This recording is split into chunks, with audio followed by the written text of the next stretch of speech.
허환구의 라디오 오늘. 여러분 안녕하십니까, 허환구입니다. 통계청이 오늘 2022 한국의 사회지표를 발표했는데요. 이 자료에 따르면 2022년 현재 우리나라 총인구는 5,163만 명으로 2020년 5,184만 명에서 3년째 줄고 있습니다. 출산율은 떨어지고 해마다 인구는 줄어드니 이제 인구 소멸 위기가 지역에만 해당하는 얘기가 아니다, 이런 말까지 나오고 있습니다. 해마다 인구 증가를 위해 많은 예산이 투입되고 있는데요. 캐나다의 사례를 참고할 필요가 있겠습니다. 캐나다의 올해 1월 1일 기준 인구가 지난해 같은 기간 대비 105만 명이나 늘어서 3,957만 명을 기록했습니다. 캐나다는 어떻게 해서 인구가 100만 명 이상 늘었을까요? 비밀은 바로 이민자에 있었습니다. 늘어난 인구 100만 명의 무려 96%가 이민자였습니다. 이런 속도라면 향후 26년 안에 캐나다 인구는 현재 2배가 될 거라는데요. 해마다 인구가 줄고 있는 우리로서는 참고해 봐야 할 점인 것 같습니다. 3월 23일 목요일 라디오 오늘, 광고 듣고 시작합니다.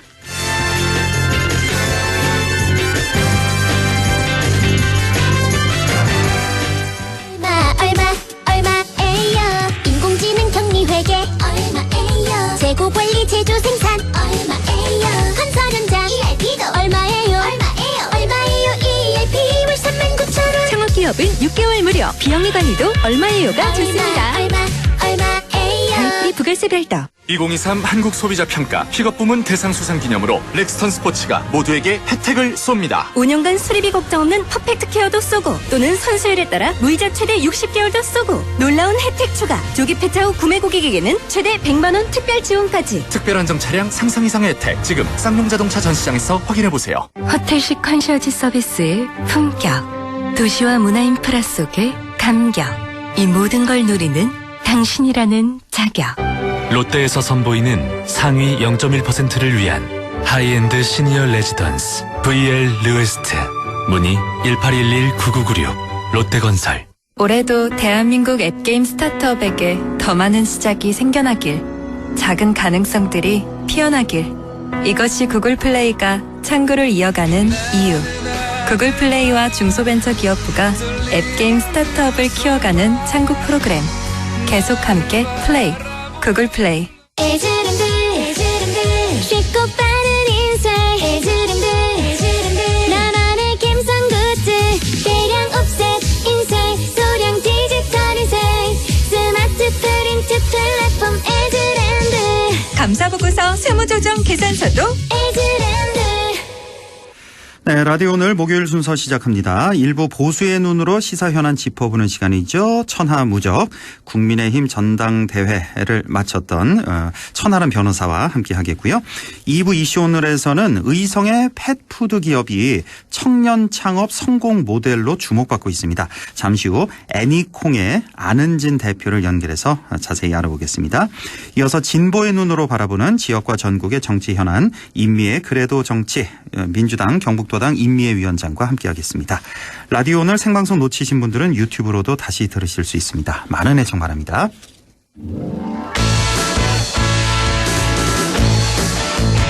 네, 천하람의 천하무적 시작합니다. 국민의힘 순천갑 당협위원장이죠. 천하람 변호사 연결되어 있습니다. 변호사님 안녕하십니까? 네, 안녕하세요. 천하람입니다. 네, 오늘은 또 어디 이동하고 계십니까?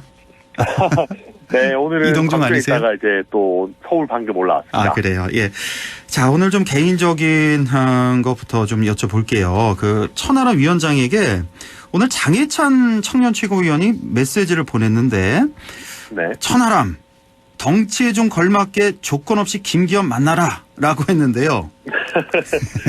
이거 뭐 어떻게 받아들이셨어요? 이 얘기. 뭐 덩치 얘기는 왜 나오는지 일단 잘은 모르겠고요. 뭐 사실이니까요. 덩치 네. 많이 크시더라고요. 뭐 사실이죠. 근데 이제 뭐 김기현 대표와 제가 만나는 문제는 뭐 저와 김기현 대표 간의 문제니까 이걸 뭐 장해찬 최고위원께서 글쎄요, 뭐 그렇게까지 신경 쓰실 일이 아니지 않나. 오히려 최근에 요새 저희 뭐 2030 세대 지지율이라든지 장해찬 최고위원이 신경 쓸 부분이 많을 텐데 그런 부분을 챙기는 거를 더 우선시했으면 좋겠다 말씀드립니다. 바로 그 2030 그 지지율 떨어져서 김기현 대표 만나라 이렇게 발언한 걸 수도 있을 것 같은 게 네. 지금 국민의힘에서 천하람 변호사, 천 위원장을 애타게 찾고 있다 이런 얘기가 좀 솔솔 들리는데 이게 제 예상보다 좀 빨리 나온 것 같아요. 이제 총선 즈음 돼서 이제 많이 찾을 줄 알았는데 자 만약에 천 위원장이라면 지금 그 2030 떠난 지지층 마음 어떻게 돌리시겠어요? 우선 확실하게 말씀드릴 수 있는 거는 제가 뭐 김기현 대표님을 만나든 안 만나든 지지율에 큰 영향은 없을 것이다. 왜냐하면 저를 한번 만나서 2030 지지율이 오를 것 같으면은 정치가 이렇게 어렵지 않겠죠. 예. 그리고 이제 2030 대상으로 이상한 젊어 보이는 쇼 하면은 망합니다. 그러니까 지지율 떨어진다고 조급하게 생각하지 말고 네. 오히려 그럴 때일수록 길게 보고 기본에 충실하게 가야 됩니다. 그러니까 저희가 대선이나 지방선거 이럴 때 젊은 사람들을 타겟팅 해가지고 내놓은 공약들이 꽤 있습니다. 네. 병사 월급 200만 원이라든지 뭐 여러 공약들이 있어요. 그런데 이런 부분들에 있어가지고 사람이 살다 보면 내지는 뭐 정치하다 보면 약속 못 지킬 수도 있죠. 네. 그런데 우리가 그 공약을 잘 못 지키는 거에 대해서 진심으로 그러면 진정성 있게 설명하고 또 필요하면 사과를 했느냐. 그리고 우리가 과거에 민주당이나 문재인 정부의 잘못을 비판했던 그 같은 잣대로 우리가 내로남불하지 않고 정치를 잘하고 있느냐. 이런 것들을 돌아봐야 되는 것이지 네. 무슨 뭐 갑자기 저를 만나고 무슨 치맥을 하고 이런 걸 한다고 해가지고 2030 분들이 다시 돌아오고 우리 2030 그렇게 싸구려 아닙니다. 네. 뭐 치맥 만남 가진다고 내일인가요? 뭐 가진다고 했던 것 같은데. 네네. 자, 그러니까 쇼하지 말고 기본 충실해야 된다. 이런 말씀 하셨는데 이게 어제 뉴스였나요? 그 30세 이전에 자녀 3명 낳으면 병역 면제해 준다. 이게 잠깐 뉴스에 나왔다가 쏙 들어간 것 네. 같은데 이 뉴스 보셨죠? 그러니까 이런 게 전형적으로 이런 거? 마음이 급해가지고 이상한 거 하는 겁니다. 그러니까요. 예. 이거는 딱 들어봐도 말이 안 되잖아요. 예. 근데 우리가 정치하는 사람들이 국민들께서 보셨을 때 왜 이런 소리 하나 싶지만 다 한 사람 한 사람 뜯어보면 나름 다 똑똑하고 생각 있는 사람들입니다. 근데 이게 그럼요. 뭔가 어떻게 보면은 여기저기서 너무 많은 조언을 듣거나 생각이 너무 과하게 많거나 내지는 이번 케이스처럼 너무 급하게 뭔가를 하려고 지지율에 이렇게 조급해가지고 뭘 하려다 보면은 네. 헛발질이 나오는 것이거든요. 네. 그래서 이런 것들을 오히려 조심해야 된다. 그렇게 봅니다. 그러니까 그 2030 지지율 떨어진 게 뭐니 해도 요즘에 그 노동시간 문제, 60시간, 69시간 그 문제, 또 대일 외교 문제 이게 결정타라고 볼 수밖에 없을 텐데 자, 하나 좀 여쭤보고 싶은 게 네. 그 왜 대통령 발언이 있었잖아요. 그 일본 야당 의원들이 우리나라 야당 의원들을 설득하러 온다. 응? 온다 그랬을 때 부끄러웠다? 아니면 부러웠다. 이게 또 바이든 날리면 2탄 아니냐. 이게 어떻게 보셨어요? 이 발언은. 사실은 이번 거 같은 경우는 내용이 이렇게 크게 달라지는지는 저는 잘 모르겠습니다. 근데 이제 외교의 영역, 안보의 영역에 있어가지고 여야가 없다. 우리가 늘상 하는 얘기이죠. 그런데 목표는 동일하다 하더라도 거기에 간 어떤 이루기 위한 다양한 방법론이나 관점들은 있을 수 있는 겁니다. 그렇기 때문에 여야가 외교나 안보 이슈에 대해서도 서로 다른 접근법을 가지고 또 논쟁을 펼 수도 있는 것이거든요. 그래서 저는 대통령께서 좋은 뜻으로 물론 하는 거겠죠. 일본과의 관계 개선이 길게 봐서 필요하다라는 판단은 있으실 수 있는데 그걸 어느 정도의 속도로 어떤 방향으로 가느냐에 대해서는 또 여러 의견이 있을 수 있는 거니까 야당이 다른 의견을 내놓는 거에 대해서 글쎄요 그렇게까지 그걸 나쁘게만 볼 일은 아니다. 저는 그렇게 생각합니다. 그러니까 지금 그 대일 외교 문제 때문에 한일 정상회담 참 다수 국민들이 좀 우려하고 반대하고 있는 이 대일 외교 아니겠습니까? 그 네. 설문조사에서 다 나타나고 있습니다. 이대로 괜찮은 건가? 우리 천하람 변호사 어떻게 보는지 대통령은 왜 이렇게 판단을 하실까?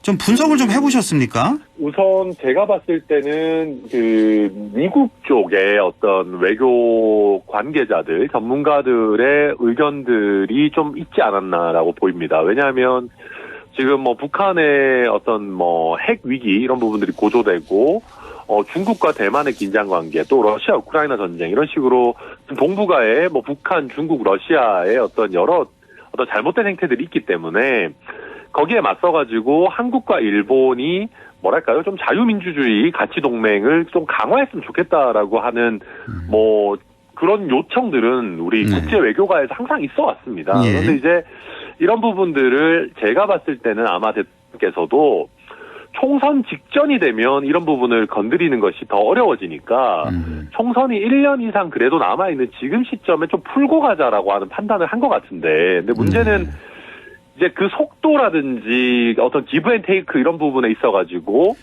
국민들의 동의를 과연 충분히 얻었느냐, 이 부분은 저희도 한번 제대로 살펴봐야 되는 부분이라 생각합니다. 그 뒤에서 아무리 미국이 요구한다고 한들 이렇게까지 우리가 퍼주고 받은 거 하나도 없이 국민 저항을 이렇게 감수하면서까지 왜 그럴까? 아무리 그 북한 위협이 있다고 해도, 그러니까 우리가 한미일 군사 협력을 강화하면 할수록 북한도 가만히 있지 않죠. 북중로 또 그렇게 협력 강화하고 그렇게 되면 한반도 위기는 더 고조가 될 거고.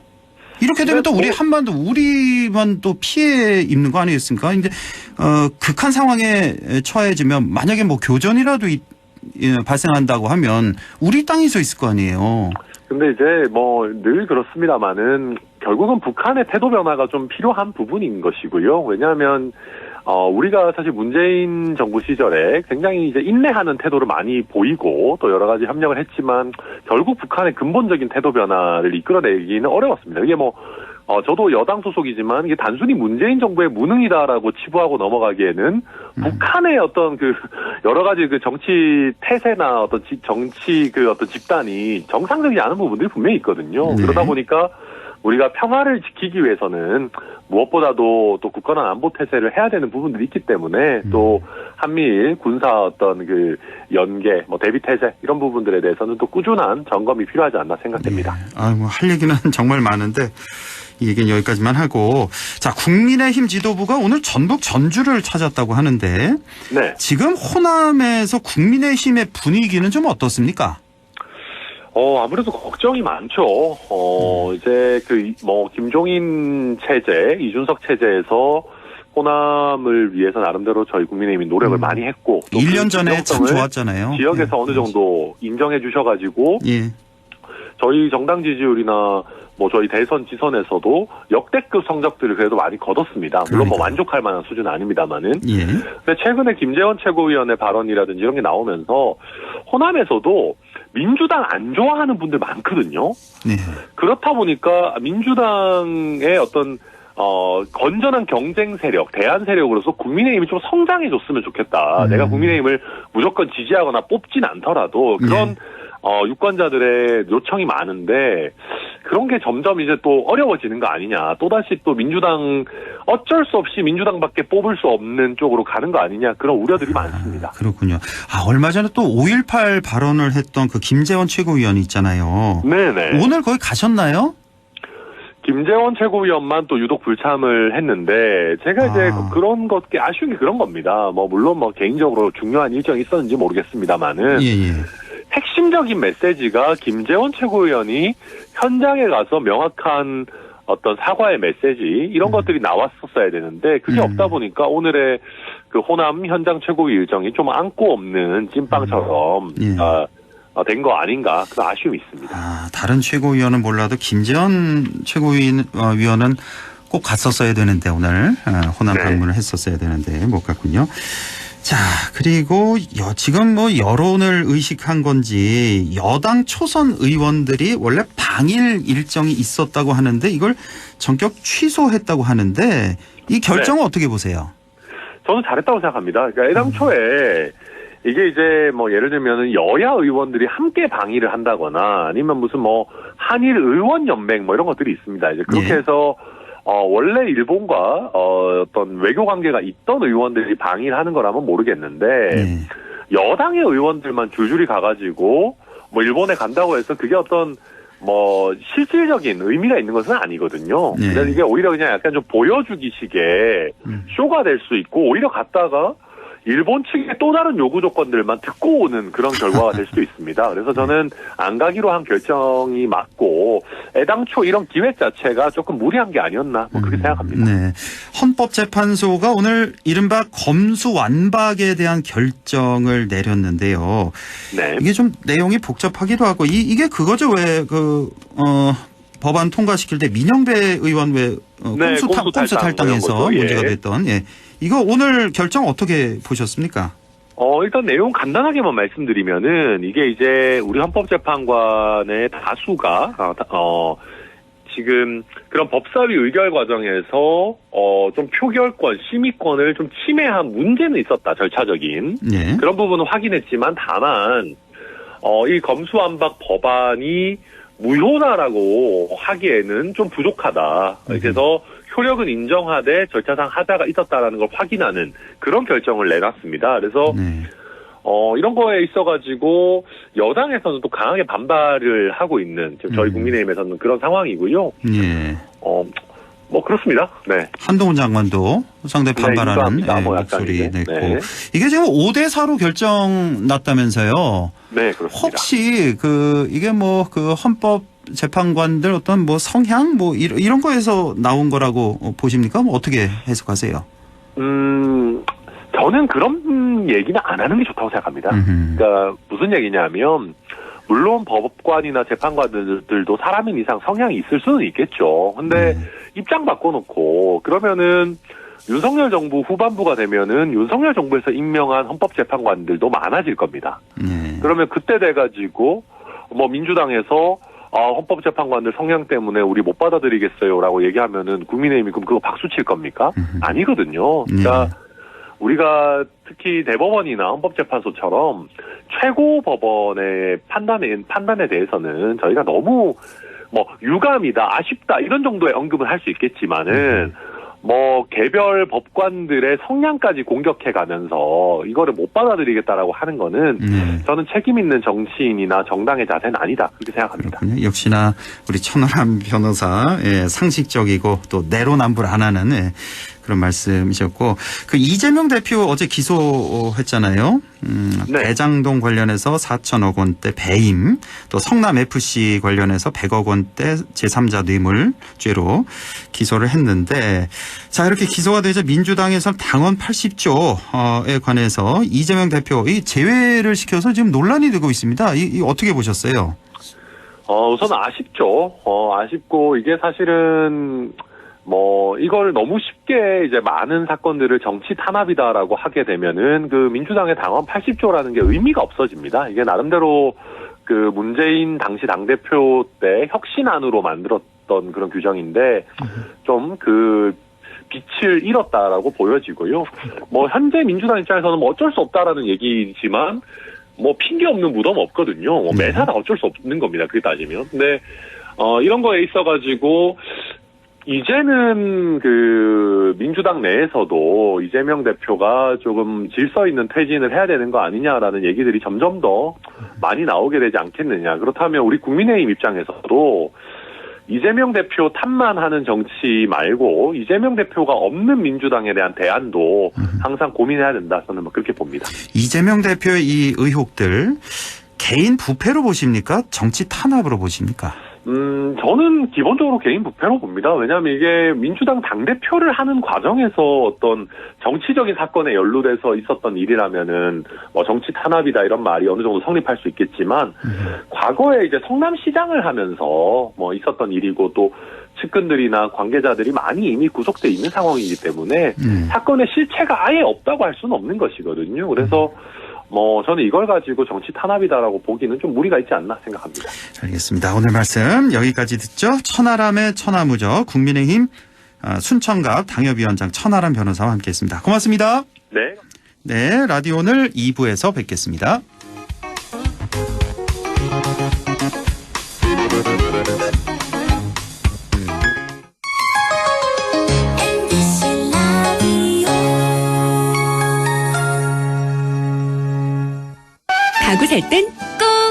한번 가보자.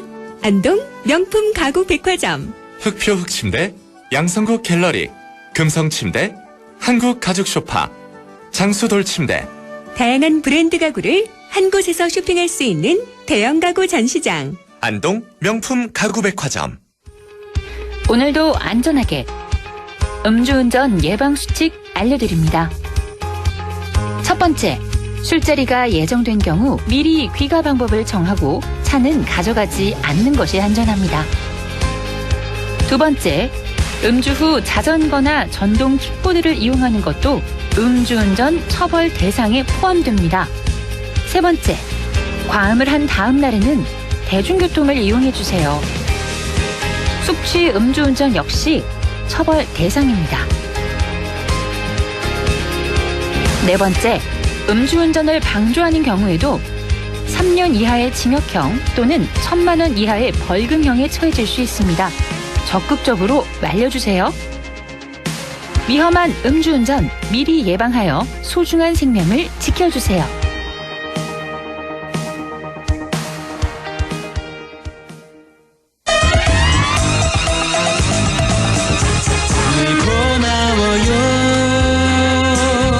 우린 친구예요. 함께 노력하는 MBC와 함께 100.1 MBC 라디오. 네, 6시 27분 막 지났습니다. 이슈 오늘 시작하죠. 의성의 한 펫푸드 기업이 청년 일자리 사업의 성공 모델로 주목받고 있습니다. 지역의 친환경 농작물을 사용한 펫푸드 상품을 개발해서 판매하고 있다는데요. 애니콩의 안은진 대표를 연결해서 얘기 들어보겠습니다. 안은진 대표님 안녕하십니까? 네, 안녕하세요. 애니콩 대표 안은진입니다. 예, 반갑습니다. 애니콜 아니고 애니콩입니다. 펫푸드 기업 애니콩의 안은진 대표입니다. 자, 이 애니콩이 2021년 기준으로 해서 연매출 4억 원을 달성하셨다고 들었는데, 자, 우선 이 펫푸드 기업 애니콩 어떤 곳인지 소개를 먼저 좀 해주시죠.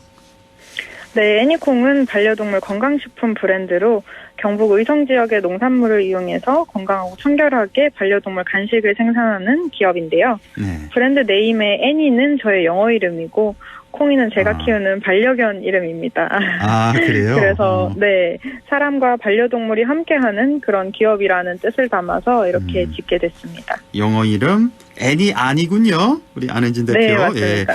예, 애니와 또 반려견 콩 결합해서 네. 애니콩으로 기업 이름을 이렇게 지으셨군요.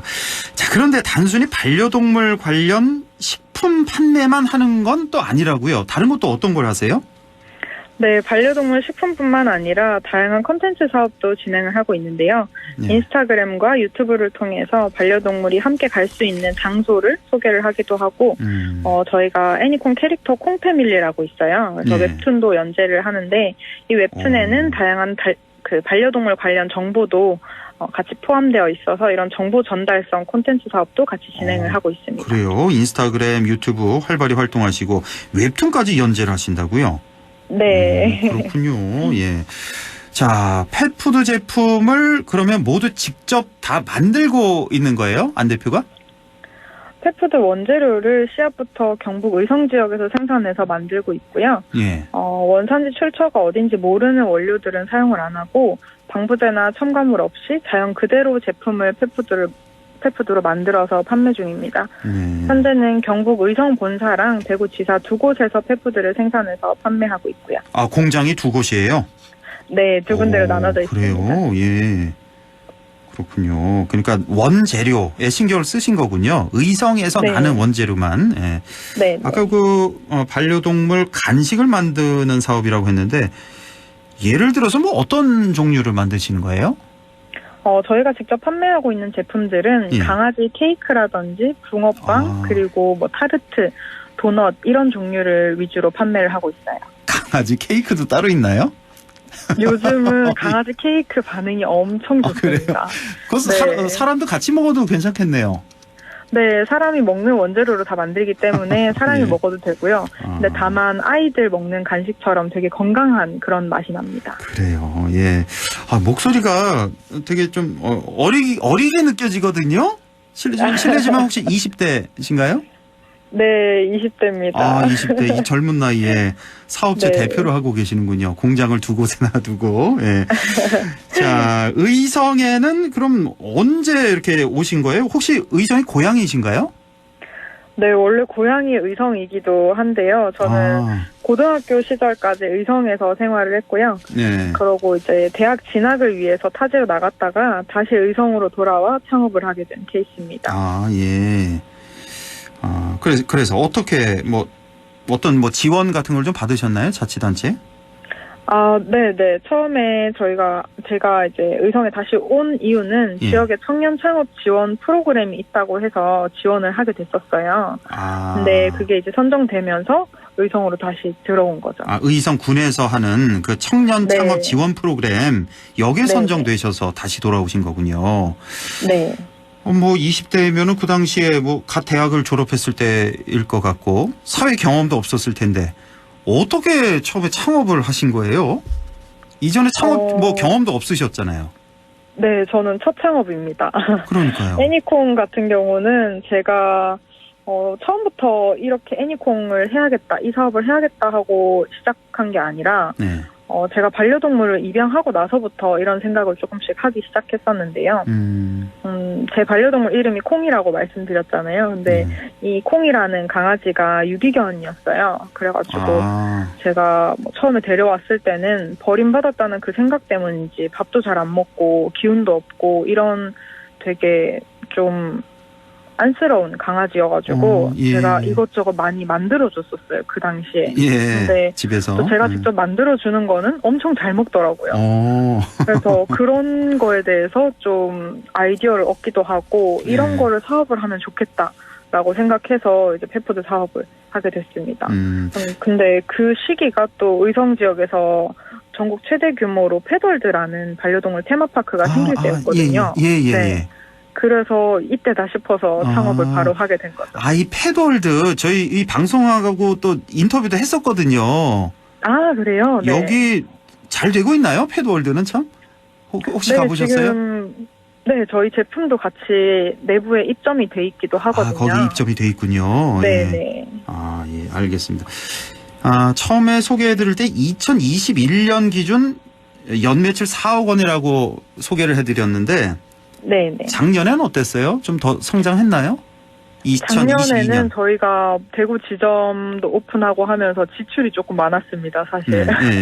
그래서 연 매출이 거의 비등비등한 것 같아요. 전년도, 전전년도 대비해서요. 그러니까 영업이익은 좀 줄어들었을지 모르지만 투자한 게 많아서.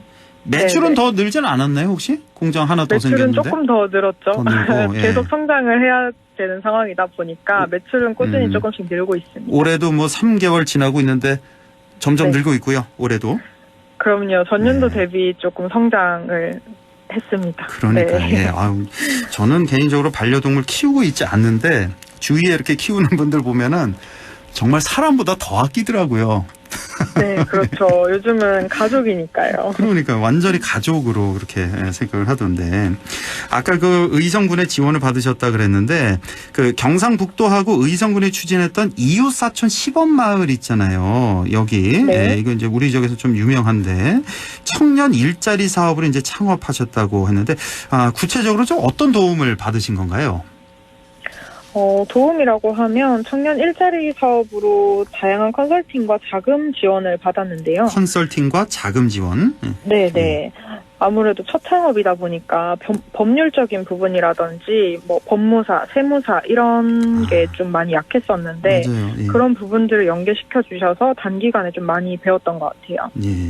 그리고 초기 창업에 필요한 교육적인 부분도 지원을 좀 많이 해주셔가지고 많이 배웠죠. 네. 그렇군요. 컨설팅도 이렇게 받고 법률적인 도움도 받고 자금 지원은 좀 구체적으로 말씀해 주실 수 있어요? 어느 정도나 지원을 받으셨는지? 네, 사실 지역의 청년들이 오는 가장 큰 이유는 정착지원금, 그 청년 지원금 때문이 아닐까라는 생각이 들기는 하거든요. 제가 지원할 당시에는 한 팀당 1억 원 가까이 지원이 있었던 것 같아요. 그래요? 한 팀당 1억 원 지원을 해줘요? 네, 근데 그 안에서 리모델링비라든지 뭐 사업화 지원이라든지 이런 거를 체계적으로 다 쓸 수 있게끔 다 나눠놨어요. 아, 그래요? 네. 이 1억 원 지원금을 뭐 나중에 갚고 이런 거 아니죠? 네, 대출 같은 개념은 아니고 말 그대로 지원을 해주는 말 그대로. 거죠. 아, 그럼 큰 도움이 됐겠네요, 정말. 예. 그렇죠. 초반에 창업할 때는 정말 많은 도움이 됐었어요. 그럼요. 예. 자, 그런데 이 지역에서 창업하다 보니까 반려동물 인구가 많은 저 수도권과는 좀 멀어서 혹시 이게 사업이 잘 될까 이런 걱정도 되기도 하는데 SNS를 통해서 아주 다양한 전략을 펼치고 있다고요? 오히려 의성 지역에서 창업을 하는 게 저한테는 더 큰 장점이 됐던 것 같아요. 아, 예. 저희의 타겟은 수도권 사람들이지만 그분들이 원하는 건 건강하고 청결한 그런 펫푸드거든요. 예. 근데 일반 시중에서 판매하는 펫푸드는 원산지가 어딘지도 모르고 이름도 모르는 첨가물들이 좀 많이 들어있어요. 그런 점을 보고 저는 씨앗부터 기는 원재료를 이용해서 펫푸드를 만든다라는 슬로건을 가지고 타사 대비 차별점을 두고 마케팅을 진행을 했었는데요. 예. 지역이다 보니까 SNS 위주로 홍보를 좀 많이 한 편이었고 저희를 지지해 주시는 분들이 좀씩 늘어나면서 애니콩이 지금까지 또 성장을 할 수 있었던 것 같습니다. 예.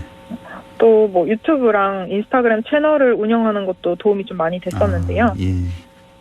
유튜브 통해서 지역에서 반려동물과 함께 할 수 있는 장소나 뭐 원재료 수확 과정, 출장 다니면 출장 일기, 뭐 다양한 제품이 하나가 만들어지기까지 공정을 다 이제 소비자들한테 공개를 하면서 신뢰도를 좀 얻을 수 있었던 것 같아요. 예, 그렇군요.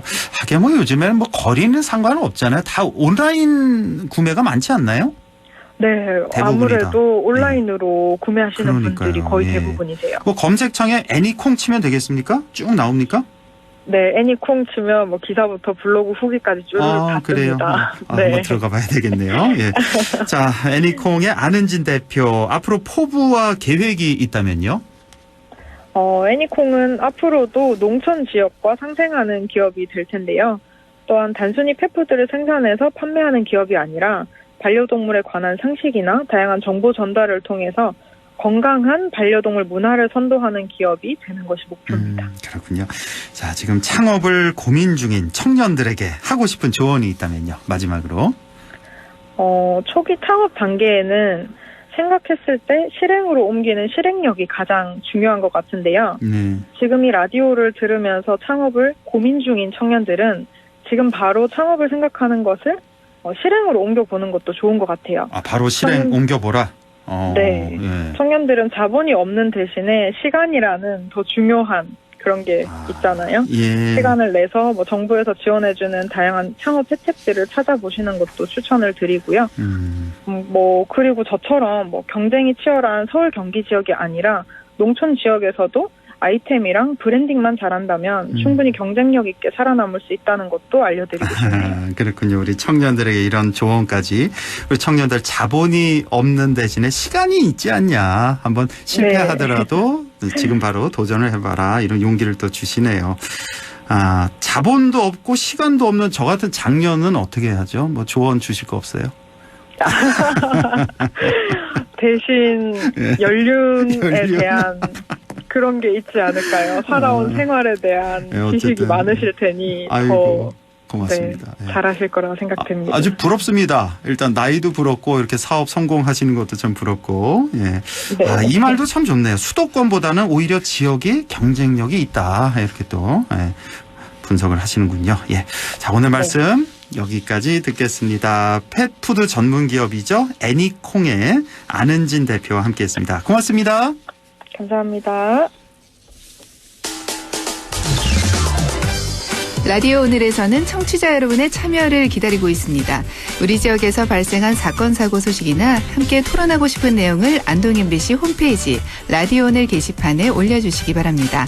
전화와 문자 참여도 하실 수 있습니다. 전화는 851국에 7191번, 문자는 샵 0913번으로 보내주시면 됩니다. 문자는 단문 50원, 장문 100원의 정보 이용료가 있습니다. 여러분의 많은 참여 바랍니다.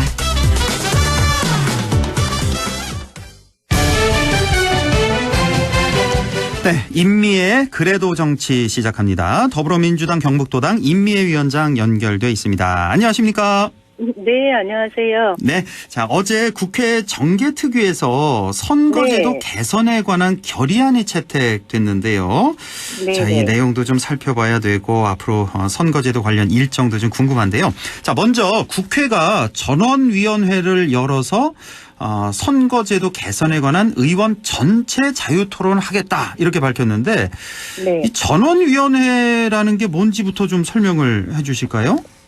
전원위원회는요. 예. 그 국회의원 전체가 모여서 하는 회의를 전원위원회라 그래요. 그러니까 여야 할 것 없이 다. 예, 여야 할 것 없이 모든 정당이 모여서 의원총회 그러면 각 당에 소속된 의원들만 모여서 예. 하는 총회인데 예. 전원위원회는 말씀하신 것처럼 여야 모두 모여가지고 하는 회의인 거죠. 뭐 본회의 비슷한 거네요. 국회 본회의 그렇죠. 다 예, 모여서 하는 근데 거군요. 이거는 토론. 본회의는 보통 이제 그 안건이 미리 상임위에서 논의된 걸 가지고 와서 의결하는 절차인데 예. 이거는 토론하는 자리인 토론하는 거죠. 이제 결정하는 게 아니라 토론하는 네네. 자리. 자, 선거제도 뭐 어떤 얘기가 좀 오고 갔습니까? 지금 어떤 얘기가 나오고 있습니까? 선거제도와 관련돼서는 어저께 정개특위에서 결의안을 채택을 했어요. 예. 전원위원회에 올릴 안건을 정한 거예요. 예. 그러니까 이렇게 안건을 올리고 나면 이 안건을 가지고 전원위원회에서 토론을 2주 동안 하는 거고 거기서 의견이 모아지면 이제 다시 정개특위로 보내서 정개특위에서 구체적인 성안 작업을 하는 거죠. 법률로 만들기 위한 작업을. 그래서 어저께 논의된 거는 그 결의안 안에는 뭐 이렇게 내용이 좀 들어가 있는데 구체적으로 3가지 제도에 대해서 의결을 한 거예요. 가장 큰 가장 큰 원칙은 의원 정수는 건드리지 않는 거죠. 네. 그러니까 원래는 처음에 권고안이 나왔던 건 3개거든요. 근데 2가지 안은 의원 정수를 50석을 늘리자 이거였는데 워낙 이것에 대한 국민적 여론이 나쁘니까 이 2가지를 빼고 나머지 그러니까 새로운 안 2가지를 집어넣어서 어제 결의안을 채택한 거예요. 한마디로 뭐 중대선거구 쪽으로 가자 이런 건가요? 의원수 늘리지 말고? 그거를 구체적으로 좀 말씀을 드릴까요? 예. 핵심만. 예. 첫 번째는 도농복합선거구제라는 방식인데요. 그러니까 이거는 뭐냐면 도시형과 농촌형을 구분하는 거예요. 인구가 많은 지역은 중대선거구제로 하고 그래서 하나의 선거구에서 3명 이상 5명 이하를 뽑는 방식이고 인구가 적은 지역은 1명을 뽑는 방식이에요. 지금처럼 지금 같은 방식. 그렇죠. 그래서 이거는 특별시나 광역시 단위까지는 중대선거구제를 하고 농어촌 지역은 1명을 뽑는 뭐 소선거구제를 유지하자 이런 내용이고요. 2번째 권고안은 개방명부식 대선거구제입니다. 그래서 하나의 선거구에서 4명 내지 4명에서 7명을 뽑는 방식이고요. 요거는 각 정당이 순위를 정하지 않은 후보자 명부를 내놓고 유권자가 지지하는 정당도 찍고 그 후보자 중에서 내 마음에 드는 후보, 선호하는 후보한테 각각 이 기표를 하면 의석 배분할 때는 각 정당이 얻은 득표에 따라서 배분하는 방식인 거죠. 그러면 여기 후보가 엄청 많겠네요? 요거 후보를 이제 정해야 되는데요. 뽑을 수 있는 선거구 그 의석수의 한 120%까지 뽑자. 그러니까 후보를 내자 이런 얘기가 있어서 우리 권역은 만약에 경북을 3명에서 5명을 뽑으려 그러면 한 3개 내지 4개의 선거구로 만들어야 되잖아요. 3개 내지 4개의 선거구에서 각각 뭐 한 5명 정도씩의 각 당에서 후보를 내는 방식이 5명에서 7명 정도 후보를 내는 방식이 되는 거죠. 그다음에 세 번째 안이 이제 소선거구제 지금 하는 방식으로 선거를 하는데 비례대표를 옛날처럼 전국구 비례로 뽑는 게 아니라 권역별로 나누어서 비례를 뽑자. 그러니까 그동안 비례대표가 이 사람들이 신뢰도가 좀 낮잖아요. 이건 뭐 정당에서 어떤 절차를 통해서 이 비례 후보는 누구는 1번 주고 누구는 뭐 저 한 마지막 번을 줬는지 알 수도 없고 내가 뽑은 후보라는 생각이 적으니까 지역의 대표성도 없고 이래서 이 권역별로 그러니까 뭐 예를 들면 대구 경북 권역을 하나로 묶어서 비례대표 후보를 만들 수도 있고 아니면 17개 시도로 나누어서 그러니까 경북에서 비례대표 후보 명단을 작성해서 뽑을 수도 있고 이렇게 하자는 안이 세 번째 안으로 올라와 있습니다. 이렇게 각각 하나, 둘, 셋 각각 다른 안이 올라와 있는 거예요? 네네, 그렇게 올라와 있고 이거를 이제 전원위원회에서 토론해보자. 그렇죠. 예, 그렇군요. 이거 선거법은 선거제도 이거 들을 때마다 헷갈려서. 그렇죠. 일단, 예. 자, 그렇다는 거, 들었고. 자, 시청자, 우리 청취자 여러분들은 뭐 용어가 생소해서 좀 복잡하게 들릴 것도 같은데, 지난 그 선거법 개정할 때요, 그 소수 정당의 의회 진입을 좀 보장하고 다양성을 확보하자는 게 그 기조였다면, 뭐 물론 그게 이제 무의로 돌아갔습니다. 위성 정당 출연해서 양당에. 그러면 이번 결의안에 담긴 가장 큰 기조, 목적은 뭐라고 볼 수 있을까요? 저는 이번에 주문 내용을 보면서 오늘 꼼꼼하게 읽으면서 막 가슴이 울컥하더라고요. 왜요? 예, 결의안 주문에 이런 내용이 있어요. 어떤? 대한민국 국회는 전반적인 인구 감소와 지역 간의 불균등한 인구의 증감에 따라 수도권에 더 많은 경제적 자원과 정치 권력이 집중되면서 지역 균형 발전이 더 어려워지고 전체 국가 발전에도 악영향을 미칠 수 있으므로 소멸 위기에 처한 지역의 이익을 고르게 대변하고 정치적 자원을 공정하게 분배하기 위한 특단의 개혁의 절실함을 인식하며 특정 지역에서 밀집된 지지를 바탕으로 승자 독식의 정치 문화와 관행을 유도하는 현행 구도에서는 정책 경쟁 중심의 정당 체계를 형성하기 어렵다는데 이해를 같이 하고 이런 내용이 있어요. 뭐 100점짜리네요. 그러니까 다시 말하면 그렇죠. 다시 말하면 이번 정개특위 선거제도 개선을 위한 기조는 지방 소멸 대응과 지역주의 타파인 거죠. 저희가 사실 이 두 가지를 이 선거제도 개선의 핵심 키워드로 집어넣으려고 지난 8월부터 어제까지 정말 열심히 다니고 설득하고 의견서 제출하고 그랬거든요. 그러니 이 주문을 보면서 드디어 대한민국 국회가 지방에 대해서 관심을 가지고 대응을 하겠다는 의지로 받아들였고 가슴이 벅차더라고요. 그래요. 네. 이게 뭐 여야 마찬가지입니까? 의원들 생각이? 이게 결정이 된 거죠. 이렇게. 그래요. 그래서 요 기조에 따라서 선거제도를 바꾸겠다는 거예요. 결국은 비례대표 제도를 바꾸더라도 지방에 뭐 인구 가산 제도를 둔다든가 선거구가 더 넓어지는 것을 막기 위해서 일정한 면적이 넘어가면 선거구를 더 확대하지 않는다든가 이런 조항들이 아마 구체적으로 논의가 되는 거죠. 그렇군요. 지금 뭐 가슴 울컥하면서 이 결의안에 담긴 그 기조를 쭉 말씀을 해주셨는데 사실 이게 이런 건 좋은데 실제로 선거법 개정할 때 보면은 각 당의 유불리를 따져서 이렇게 조정하는 경우를 우리가 누누이 봐왔잖아요. 그렇죠. 이번에는 좀 성공할까요? 그러니까 이제 한 3분의 2 정도 고개를 넘었다고 보고 있고요. 이게 전원위원회에서 논의되는 과정에 지방의 목소리를 계속 내는 게 필요하고 최종적으로 의결하는 과정까지 저희가 지역 주민들의 관심이나 이런 것들을 좀 놓치지 말아야 될 것 같습니다. 그렇군요. 어제는 또 저 국회에 가셨죠? 기자회견 하시던데요? 어제 뉴스 통해서 봤는데 뭐 무슨 내용이었습니까? 어제 기자회견. 그러니까 이 내용으로 저희가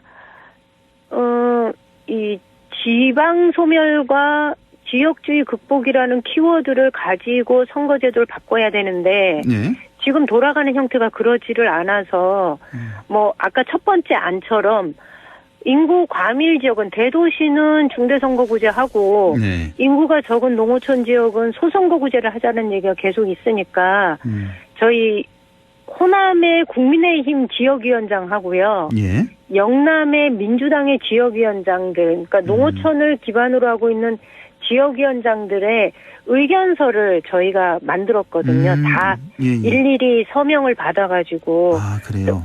예, 그래서 어저께 의견서를 정개특위 위원들한테 여야 불문하고 다 돌렸고, 국회의장실에도 전달을 했고, 그래서 그 의견서를 중심으로, 저희가 기자회견을 한 거죠. 아, 그렇군요. 아유, 고생 많으셨네요. 예. 네. 예. 그러니까 그 도농 복합 선거 또 대선거구 또 권역별 비례대표제 이게 지켜졌으면 좋겠네요. 그대로 좀.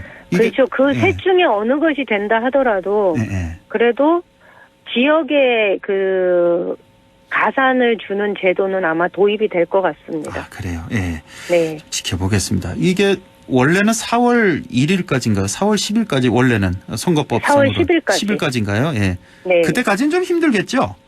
예, 조금 더, 그때까지는 좀 어렵지요. 어렵죠? 네. 예. 어쨌든 조금 늦어도 이게 잘 개정이 됐으면 좋겠고. 네. 자, 어제 이제 이재명 대표 기소를 했습니다. 검찰에서. 당무위가 바로 이제 열렸는데 당원 80조 이거 결국은 이재명 대표 예외로 하는 걸로 이렇게 결정이 났잖아요. 네네. 어제 이게 당무위 어떻게 보셨어요? 어제 제가 당무위 참석을 했어야 되는데 예. 그때 그 정개특위 회의가 열리는 중이어서 그때. 저희는 앞에서 피켓팅을 하느라고 저는 당무위를 못 갔고요. 아, 그래요. 예. 근데 당무위 의결은 일찍부터 좀 예상이 됐던 바다라고 말씀드릴 수 있을 것 같습니다. 실제로 이게 처음부터 수사 단계에서부터 이재명 대표에 대한 정치적인 탄압이다라고 저희 당에서는 이 규정을 지었던 거기 때문에 어제 당무위 의결에서 별다른 이견이 있을 거라고는 저희가 예상하지 않았죠. 그래서 뭐 예상대로 당무위 의결이 이루어진 거 아닌가 이렇게 보고 있습니다. 그런데 또 한편에서는 이게 뭐 유신지대냐 뭐 이런 비판도 좀 들리는 것 같고 당내 그 비명계를 중심으로 해서 좀 불만의 소리 뭐 다른 소리도 좀 있지 않습니까? 옛날처럼 그렇게 다른 소리가 크게 나오지는 않는 것 같습니다. 왜냐하면, 지금 아직 임기가 많이 남아있는 상태여서 전당대회를 새로 열어서 당대표를 새롭게 선출할 수 있는 상황도 아니고, 비대위로 전환이 된다 하더라도 실제로 지금 최고위원들의 임기하고 당대표의 임기를 분리해놨거든요. 옛날에는 임기를 같이 붙여놨기 때문에 당대표가 사퇴하면 최고위원들도 자동 사퇴가 됐는데 지금은 그렇지 않거든요. 그래서 지금 상황에서 뭐 특별하게 다른 목소리가 나오지는 않는데 그러다 보니까 이번에 최고위원들을 일부 교체하는 방안을 준비 중인 것 같고. 아, 최고위원을 교체를 한다고요? 네네. 지명직 최고위원들. 지명직 최고위원은 한 명 아닙니까? 2명이에요. 아, 2명입니까? 민주당은? 네네. 그래서 2명이어서 지금은 부산시당의 서은숙 시당위원장이 한 분 하고 그 호남의 목소리로는 임선숙 그 변호사가 최고위원으로 참여를 하고 있는데 지명직 최고위원에 대한 교체 얘기가 나오고 있이 아, 지명직 최고위원 2명 교체하는 선에서 지금 얘기되는 분은 송갑석 광주시의 의원이 얘기되고 있는 걸로 알고 있고요. 비명계이기도 하고 호남의 목소리를 담을 수 있기도 하고 그래서 여러 가지 측면에서 고려해서 아마 얘기가 되고 있는 걸로 알고 있습니다. 그래요. 송갑석 의원 얘기가 나오고 있고 임미애 위원장님 얘기도 좀 저 들은 것 같은데요. 아, 그건 옛날에. 아닌가? 알겠습니다. 작년에 초기에 얘기가 있었는데 이번이 적기 아니겠습니까? 이번에는 제가 들어가면 대표가 좀 부담스럽지요. 아, 그렇습니까? 아, 예. 왜냐하면 저는 지금 선거법 가지고 계속 움직이고 있는데 당 지도부 중에 한 사람이 특정한 법안을 지지하는 선거법 개혁 운동을 하면, 개혁 싸움을 하면, 예. 이건 뭐 최고위원 누구는 그렇게 하고 있고 당대표는 또 다른 입장이고 이러면 곤란하지 않겠어요. 알겠습니다. 예. 자세한 네. 얘기는 다음 기회에 듣죠. 자, 네. 지금까지 더불어민주당 경북도당 임미애 위원장과 함께했습니다. 고맙습니다. 예, 감사합니다.